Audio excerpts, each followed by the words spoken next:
Now I want to talk about cybersecurity, so enjoy watching.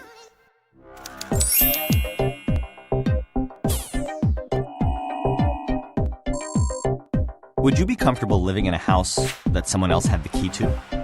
What if an underground tunnel led into it from a public park, where its windows could never quite close all the way?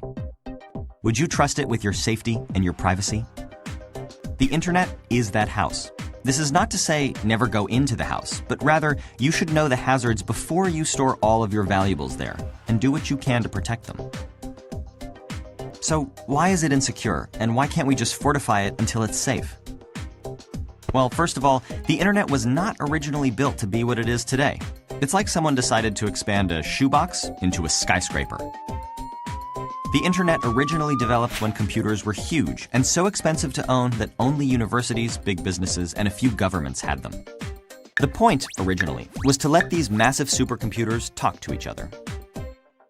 And as soon as two computers could send information back and forth, we had a network. The network gradually grew until personal computers emerged in the 1980s, and then it exploded.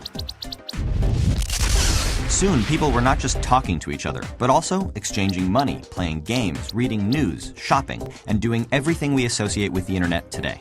Other devices started talking to the network too.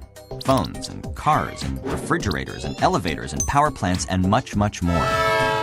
But the ease of all those devices talking to each other came at a price: security. One computer could send another instructions to delete everything on it or take it over. We call these viruses and malware. Or one person could steal another's identity by guessing, cracking, or extracting a password. Vulnerabilities such as these will never completely go away because they're built into the internet's very architecture. Criminals use them to steal billions of dollars, governments use them for surveillance, and hacktivists use them to further their political goals. Between 2004 and 2013, over 1 billion records of personal information were stolen or leaked through data breaches of major organizations. As a thought experiment, let's imagine what a perfectly secure internet might look like. Users would not be allowed to download or install anything onto their computers. All internet traffic would be monitored and regulated by bots and humans, massively limiting the number of websites you could visit.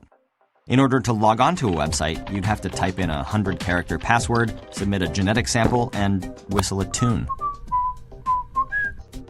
The servers that hold data would be kept in heavily armed fortresses on the moon. And even with all these safeguards in place, some clever hacker would almost certainly still find a way in. The good news is, even with our flawed internet, there are simple things you can do to protect yourself. And there are a lot of people committed to making the internet more secure. In Nova's Cybersecurity Lab, you'll play as one of these people, protecting a company that's the target of increasingly sophisticated cyber attacks. You must continuously strengthen your defenses to thwart these attackers. You'll do this by completing challenges that will give you basic coding abilities, help you spot scams designed to trick you into giving up your secrets, and teach you how passwords are cracked and strengthened.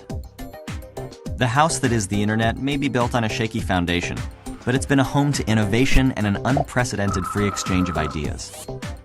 It's up to us to make it livable in spite of its flaws.